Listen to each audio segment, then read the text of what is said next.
Olá, muito boa tarde.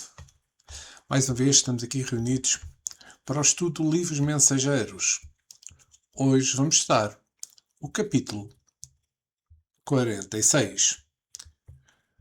Mas antes de iniciarmos propriamente o estudo,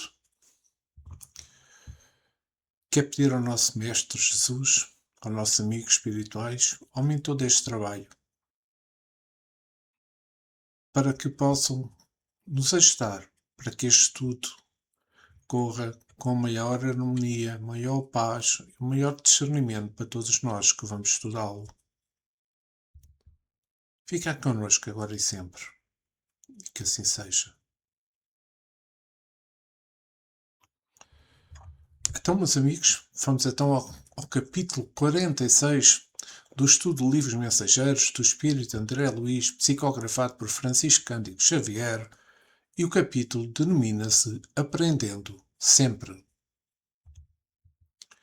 Mas antes, eu quero só, de uma forma rápida, falar um pouco do capítulo anterior. Ou seja, se recordam do que se passou no capítulo anterior, quantos há em si mesmo consideram mais merecedores do que os outros, o simples facto de terem algum status social.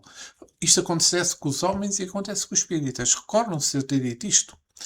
Ou seja, nós temos um ser que, por ter um certo status social, não quer acreditar em nada que o Espiritismo mostra, diz que é tudo uma charlatice, e que nós devemos pensar é que, apesar de ter um status social, se não quer aprender, se não quer conhecer, muito mais fácil, é para todos, mas isso para todos, muito mais fácil é dizer que é charlatice, que não acreditam, que não pode ser, mas sem conhecer as bases.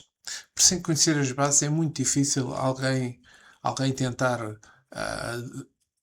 demonstrar, ou pelo menos tentar perceber o que é o espiritismo, os fenómenos espíritas, e poder, como eu quero dizer, poder percebê-los, entendê-los e então depois poder criticar.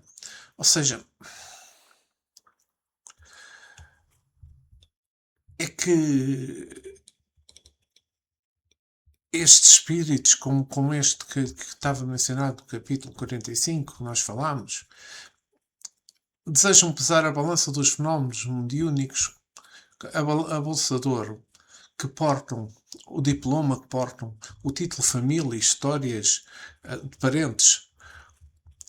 Ou seja, entende-se então que qualquer mente curiosa, mais científica e menos evangelizada para a fé, pouco produz. Porque não é ter um canudo que se tem fé, não é ter um canudo que é-se mais evangelizado e percebe-se mais do que os outros. Porque, e a fé necessita de ciência para concretizar parte das suas obras, como sabemos. Também a ciência, descrente, fica apenas a admirar as bordas do seu umbigo, com orgulho, com egoísmo, sem realmente dar saltos que possam possibilitar ver mais além e ver a diversidade infinita de Deus. Se se recordarem, é isto que aquele nosso amigo, aquele ser, aquele espírito, digamos assim, tentou, no capítulo anterior, demonstrar aquilo que para ele era extremamente difícil de demonstrar. Mas pronto, vamos ao nosso capítulo, vamos ao nosso texto 2. Capítulo 46, Aprendendo Sempre. Segundo informações da Aniceto, faltava mais de uma hora para o início da preleção evangélica sob a responsabilidade do Sr. Bentes. Recorda, foi o Sr. Bentes que esteve em conversa com esse ser. Na esfera dos frequentadores encarnados, mas o movimento do serviço espiritual tornara-se intensivo. Tudo isto gira neste capítulo e vai continuar a girar até final do livro sobre esta casa espiritual, a casa espiritual que nós vimos, a casa espiritual onde se encontrava-se muitos diversos espíritos, a casa espiritual onde vai haver uma preleção evangélica, e aqui Aniceto nos tem explicado muita coisa sobre a casa espiritual que devemos ter em conta e principalmente devemos aprender com ele. Mas, voltando, reuniu-se ali, para olhos humanos, 35 individualidades terrestres. E, no entanto, em nosso círculo, o número de necessitados cedia às 200, porquanto agora a Assembleia estava acrescida de muitas entidades que formavam um séquito perturbador da maioria dos aprendizes ali congregados. Para elas, organizou-se uma divisão especial, que me pareceu constituída por elementos de maior vigilância, vistos chegarem quase obrigatoriamente acompanhando os que procuravam socorro espiritual sem indicação dos orientadores em serviço das vias públicas. A movimentação era enorme e o tempo era escasso para qualquer observação, sem movimento ativo. Todos os servidores da casa se mantinham apostos, desenvolvendo a melhor atenção. Reparei que no ângulo da grande mesa havia numerosas indicações de receituário e assistência. Os mais variados nomes ali se enfileiravam. Muitas pessoas pediam conselhos médicos, orientações, assistência e passes.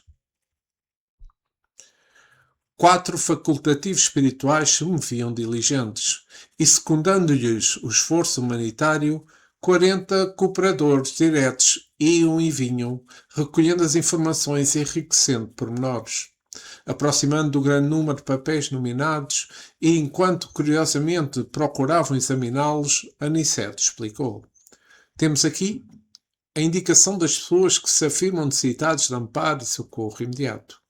Mas recebem elas tudo o que pedem? Indagou Vicente, curioso.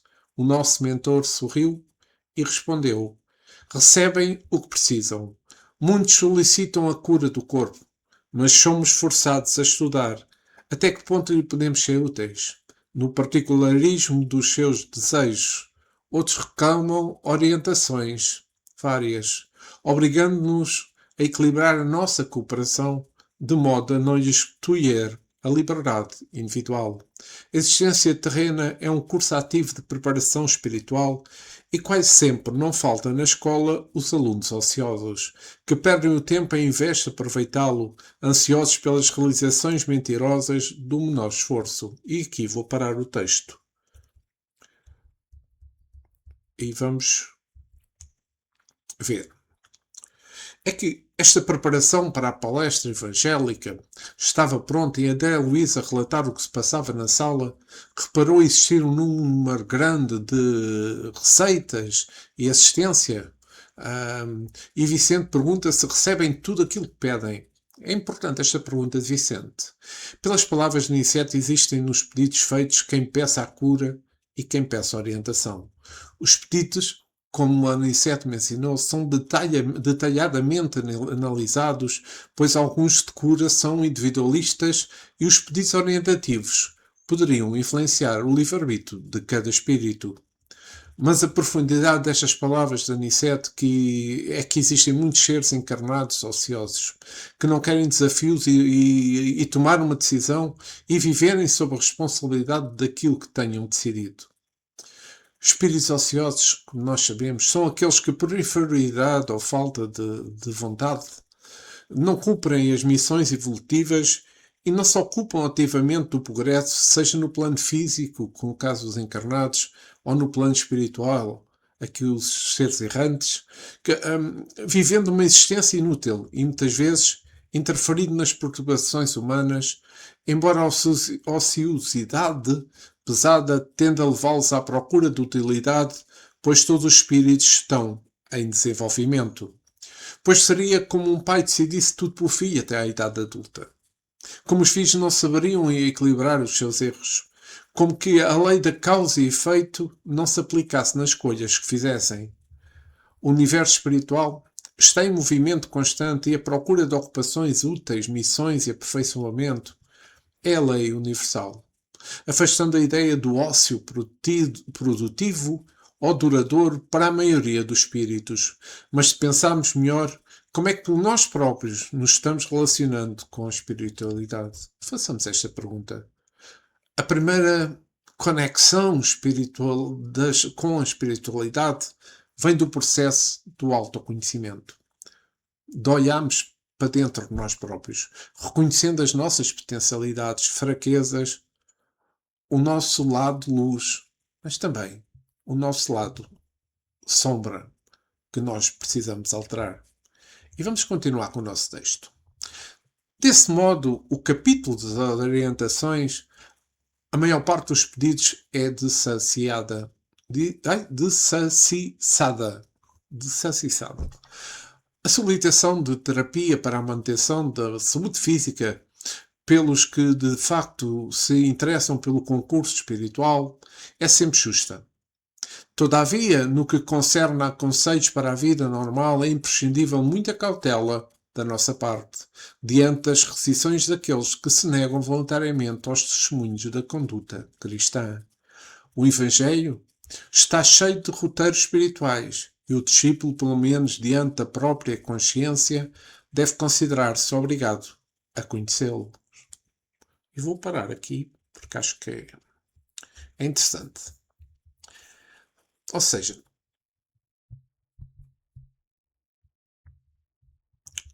aqui as palavras de Aniceto, se pensarmos bem, são como que conselhos para a vida normal. Pois o autocuidado. Na agitação da vida que nós temos, no dia a dia, as pessoas por vezes esquecem, vou falar de nós esquecemos de olhar para nós mesmos. Reservar um tempo para nós próprios. Fazer uma meditação. Essa prática ajuda muito a acalmar a mente. Traz paz interior e reduz a ansiedade.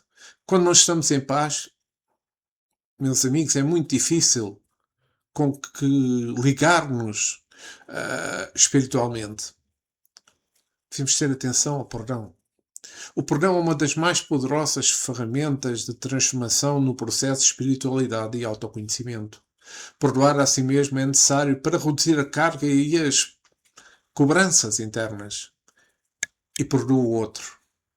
É um gesto altruísta que nos aproxima da essência do que é o amor com a nossa espiritualidade.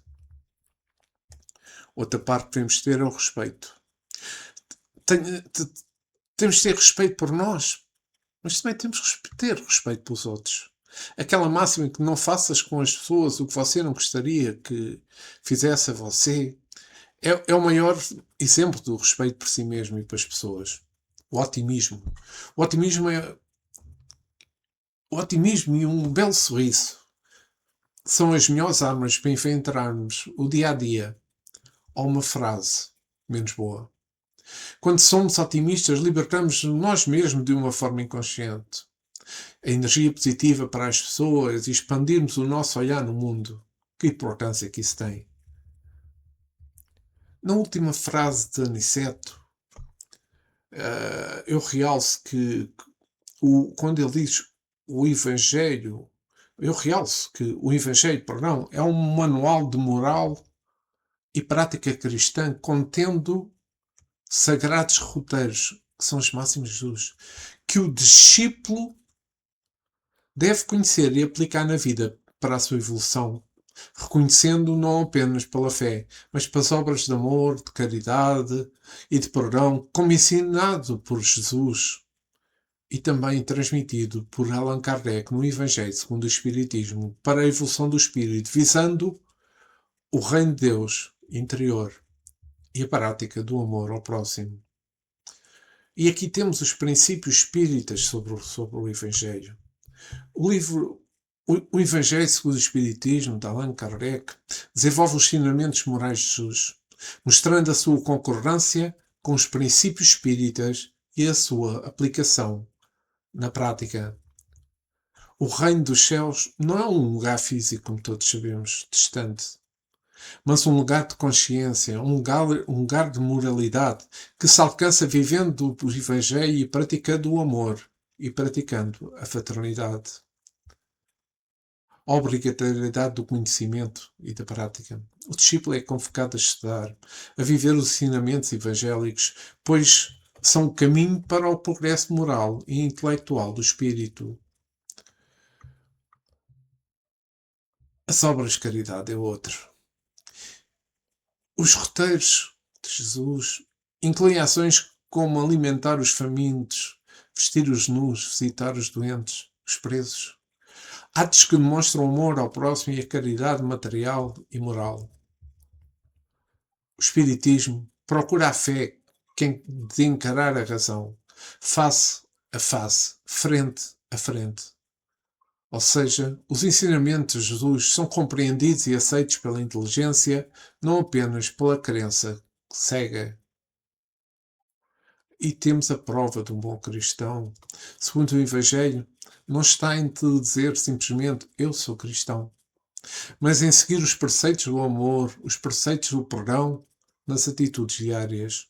Resumindo, para o Espiritismo, o discípulo tem o dever de conhecer e viver os ensinamentos evangélicos com um mapa para a evolução espiritual, transformando a si mesmo e o mundo através do amor, da prática das virtudes cristãs. E vamos voltar ao nosso texto.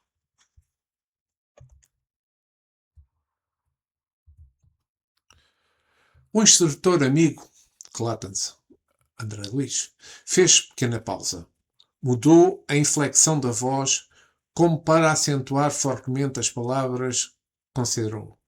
Possivelmente vocês objetarão que toda a pergunta exige resposta e todo o pedido merece solução. Entretanto, nesse caso de esclarecer determinadas solicitações dos companheiros encarnados, devemos recorrer, muitas vezes, ao silêncio. Como recomendar humildade àqueles que o pregam para os outros? Como ensinar a paciência aos que aconselham, aos semelhantes? Como indicar o bálsamo do trabalho aos que já sabem condenar a ociosidade alheia? Não teria contrassenso. Ler os regulamentos da vida para os cegos e para os ignorantes é obra meritória. Mas repeti-los aos que já se encontram plenamente informados não será menosprezo ao valor do tempo. E aqui vou voltar para o texto. Para o Espiritismo, a passagem, possivelmente vocês objetarão que toda a pergunta exige resposta e todo o pedido merece solução.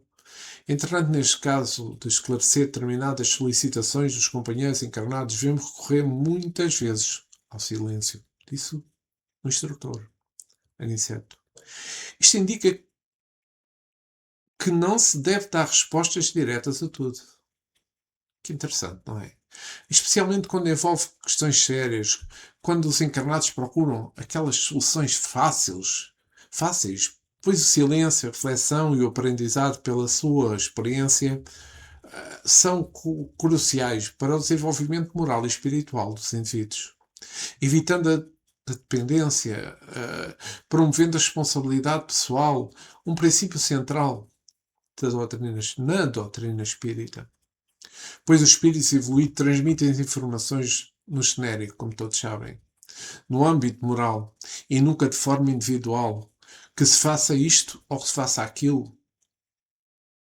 Não, podem-nos dar indicações, mas dão indicações de uma forma geral para toda a humanidade, para todos os seres. Para todos os seres que estão a passar o mesmo que quem está a fazer o pedido ou quem está à espera de ajuda. Para todos é igual, ou praticamente igual. Pois os espíritos evoluídos transmitem a informação no genérico, como eu disse. Isso é bem visível nos trabalhos mediúnicos, que somente pelas palavras percebemos a característica de cada espírito, para evitar sermos enganados nas mensagens. Daí Aniceto mencionar o silêncio dos espíritos, que significa que sabemos nós mesmos a resposta, logo o que pretendemos com a pergunta, como recursos de exemplo. Na última frase onde se pode ler, reflete, que se pode ler, que eu li, aliás, reflete a ideia de que os ensinamentos das verdades morais e espirituais, ou seja, os regulamentos da vida, é fundamental para todos, mas a reafirmação dos que já estão esclarecidos não é desprezo, mas sim consolidação. É como o reforço da fé, da prática e exemplo. Desprezo. Não, mas depois o espírito mesmo informado esquece. Precisa de recordar-se. E o desafio é viver a verdade, transformando o saber em ação da luz para si e para os outros, em uma eterna jornada de aperfeiçoamento. Então, qual é que é na análise do espírita sobre esta questão, qual é que é o objetivo do ensinamento, dos ensinos, da aprendizagem? A mensagem central do espiritismo é a evolução moral e intelectual, como já mencionei várias vezes. Ensinar os cegos e ignorantes os que não se aplicam, é vital. Como visto em parábolas como o do semeador, onde a semente, a verdade, cai em diversos terrenos. A necessidade de repetir para aqueles que se esquecem. O espírito no seu caminho, na sua jornada, como se diz, pode esquecer-se ou se desviar. A repetição é como um recordatório, digamos assim. É uma forma de reacender a chama da fé e do entendimento. A perfeição constante é ninguém atinge a perfeição de uma vez. A repetição visa a consolidação, o aprendizado e a transformação dos hábitos em virtudes. Resumindo, a mensagem dentro da visão espírita destaca que o aprendizado é um processo contínuo. A repetição para os informados é um reforço, uma prática, podemos dizer uma missão, e não um desprezo, pois a aplicação da prática à luz transmitida são o verdadeiro valor do tempo, mas também da vida. E vamos voltar ao nosso texto. Alma alguma, nas diversas confissões religiosas do cristianismo, recebe notícias de Jesus sem razão de ser. Ora, se toda a condição de trabalho edificante traduz compromisso à criatura, todo o conhecimento do Cristo traduz responsabilidade. Continuava Aniceto. Cada aprendiz do mestre, portanto, está no dever de observar a consciência, conferindo os alvitres profundos com as exposições evangélicas. E aqui vou novamente parar. Vamos lá ver. As notícias de Jesus recebidas por almas não são sem razão de ser nas manifestações, não são sem razão de ser, perdão, mas são manifestações de comunicação espiritual baseadas no amor, na fé e na procura das verdades morais. Pois Jesus é visto como, e todos sabemos que é o espírito mais evoluído que já habitou na Terra. E a comunicação com ele ou com os espíritos que o representam ocorre quando a alma está numa perfeita sintonia com os princípios do Evangelho, visando o progresso moral, mas também o progresso intelectual. Ora, se toda a condição de trabalho edificante traduz compromisso, por parte da criatura, todo o conhecimento do Cristo traduz responsabilidade. Foi o que disse Aniceto. Esta frase resume a ideia de que qualquer tarefa que nos eleve, qualquer trabalho edificante, existe esforço, existe dedicação, existe compromisso. E conhecer os ensinamentos de Jesus, conhecido por Cristo, impõe deveres morais, ou seja, responsabilidade, sendo um princípio central da doutrina espírita fora da caridade. Não há salvação, onde o amor e a prática do bem são o verdadeiro conhecimento do Cristo, exigindo ação e responsabilidade contínuas. Ou seja, então vamos lá ver. Quando Aniceto diz toda a condição do trabalho edificante traduz compromissos da criatura. O trabalho sério, o trabalho que constrói, seja no mundo espiritual ou no mundo material, não é um favor, mas é uma obrigação moral. Para o progresso individual, um compromisso para com a evolução geral. Todo o conhecimento do Cristo traduz responsabilidades, também disse Aniceto. Conhecer Jesus não é apenas ter informações, mas internalizar dentro de nós próprios os seus exemplos de amor, de humildade e serviço, o que gera a responsabilidade de viver esses princípios, transformando a si mesmo, mas também transformando o mundo. Esta ideia é um convite à ação e à vivência do Evangelho. Não apenas à teoria, lembrando que a fé sem obras é morta. É uma fé morta. Cada aprendiz do mestre, portanto, está no dever de observar a consciência e conferindo os alvitres profundos com as disposições evangélicas, disse Aniceto. Esta frase sobressai que todo o discípulo de Jesus, o mestre, tem o dever de auto-observar a consciência, comparando os seus sentimentos, os seus pensamentos, ou seja, que são os alvitres profundos, como Aniceto diz, com os ensinamentos evangélicos, procurando a verdade e o progresso moral através da introspeção e do autoconhecimento, para alinhar com a vontade divina e com o bem. Ou seja, refere-se a todos os que seguem o ensinamento de Jesus, procurando a evolução espiritual. É um chamamento à autoanálise, à meditação e à vigilância sobre os próprios pensamentos, sentimentos e intenções.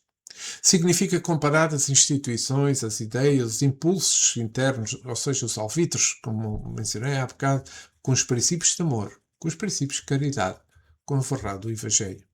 O critério final para essa avaliação são os ensinamentos de Jesus. Os ensinamentos de Jesus que servem como guia para discernir o que é bom e o que deve ser corrigido na alma de cada um de nós. Essa prática fundamental no Espiritismo para o desenvolvimento moral e espiritual, pois permite ao espírito identificar os vícios, as virtudes, pavimentando o caminho para a sua própria melhoria e para a sua própria felicidade. E vamos voltar ao nosso texto. Vicente, que escutava com grande interesse, aventou. No entanto, ousaria lembrar os que formulam semelhantes pedidos levianamente. Sim, elucidou Aniceto sorrindo. Mas nós não poderemos copiar-lhes o impulso.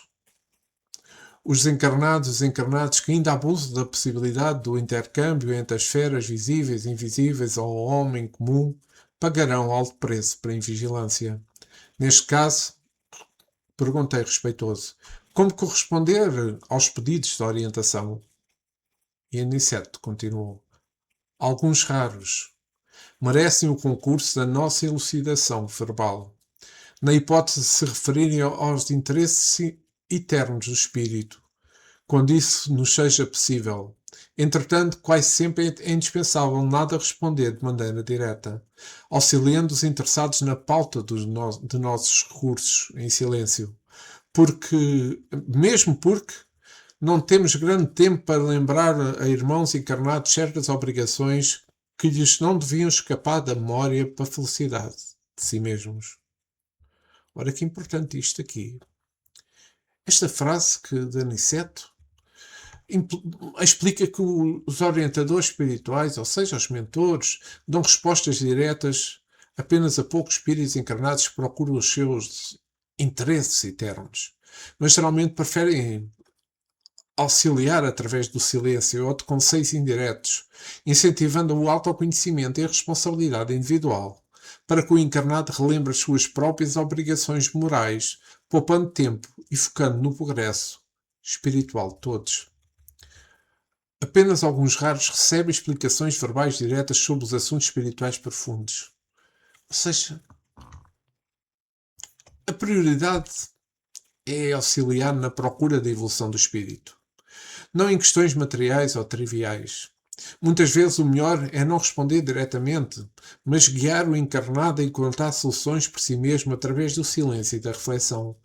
Os mentores têm pouco tempo e precisam focar em auxiliar os encarnados a lembrarem-se das suas obrigações essenciais para a felicidade.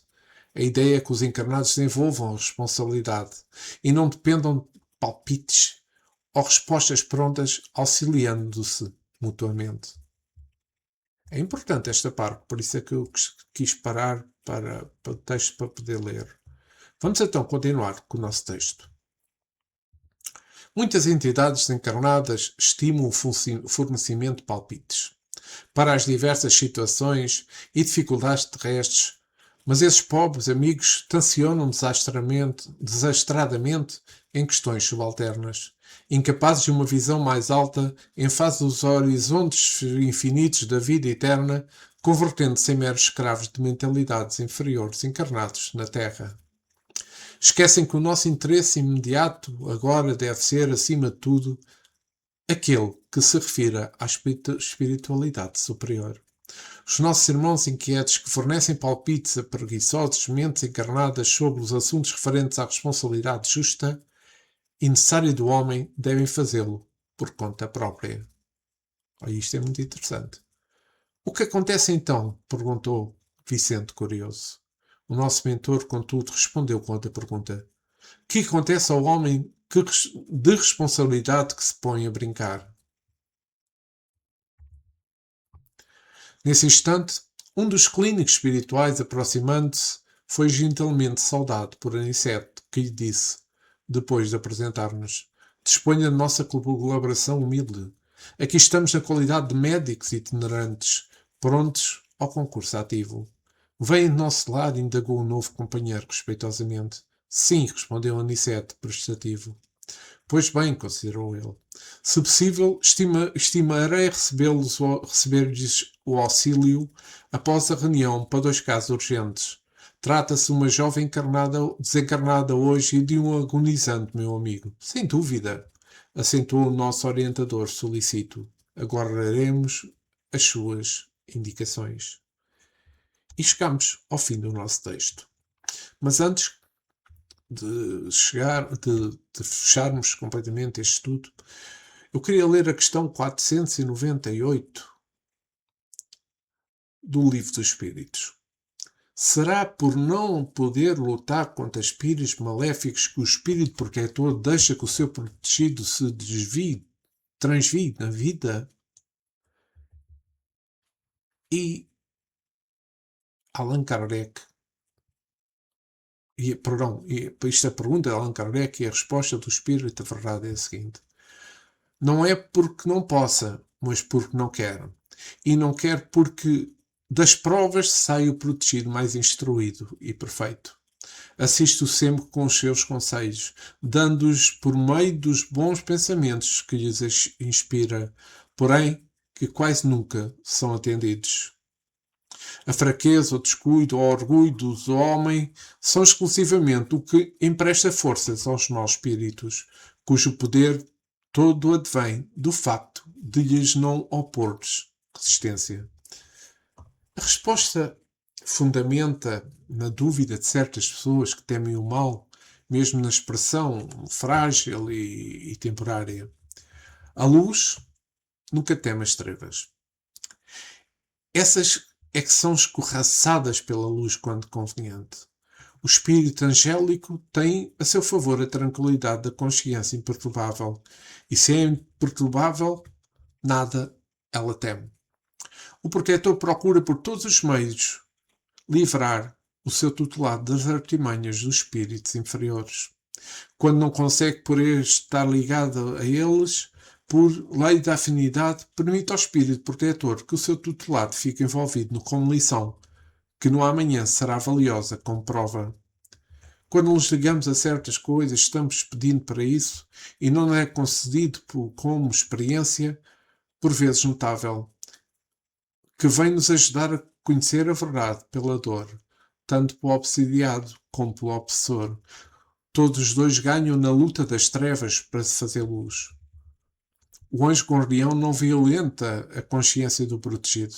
Ele expõe as suas ideias luz para que se encontre nas trevas. Para quem se encontra nas trevas, perdão. Quando aceitas, ele redobra o seu trabalho de compreensão dos mais profundos conceitos de Jesus. Quando não, silencia, procurando a oportunidade para continuar o seu trabalho no serviço de libertação do seu protegido, o que sempre alcança mais cedo ou mais tarde. Eu quis ler porque é importante e reflete muito aquilo que nós tivemos a ler neste capítulo 46. Vamos lá ver, este capítulo demonstra os bastidores de um atendimento numa casa espírita, onde as pessoas vão com diferentes motivos na procura de ajuda espiritual. Uma parte em condições de poderem ser atendidos pelos benfeitores espirituais, mas muitos somente pretendem o conforto para si mesmo, tentando se livrar das complicações, problemas esses que nem sempre têm como causa espíritos sofredores, obsessores. Como explicou muito bem, direi perfeitamente, Aniceto, muitas vezes na Terra agimos como alunos que querem ser aprovados no curso, sem termos qualquer aplicação, como se fôssemos vítimas de um Deus que sente prazer em nos afligir. Esse tipo de pensamento origina-se mais como eu ia dizer, no nosso comodismo, na preguiça diante das tarefas de aprimoramento de comunicação interna com o divino, do que ideias de purificação e sofrimento liberadas. Por vezes, somos mais imediatistas e pouco afetos ao trabalho espinhoso para poder obter conquistas consistentes, mas também duradouras. Por isso, Aniceto explica neste capítulo que, diante dos pedidos para que o plano espiritual nos resolva os nossos problemas sem qualquer suor, para isso da nossa parte, não é? Eles preferem ficar calados, os espíritos. Os espíritos, no plano espiritual, preferem ficar calados, deixando que exercitemos o nosso livre-arbítrio e as lições que deveríamos ter aprendido do Evangelho de Nosso Senhor Jesus Cristo. E assim, chegamos ao fim deste capítulo 46, que espero que tenha sido de vosso agrado. Eu adorei. Espero que tenha sido tido discernimento de explicar-vos certas passagens deste capítulo que achei interessantes e que procurei estudar e procurei maior entendimento para poder-vos explicar-lhes.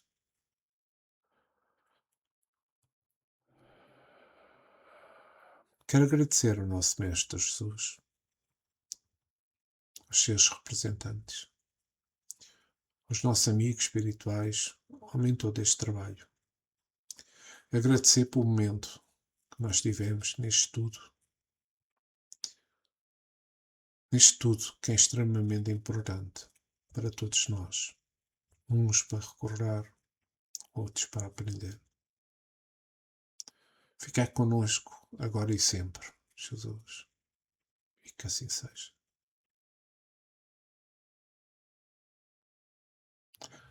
Obrigado por terem assistido a mais um estudo do Livros Mensageiros. Para a semana voltaremos com o capítulo 47. Muita paz, boa semana para todos vós.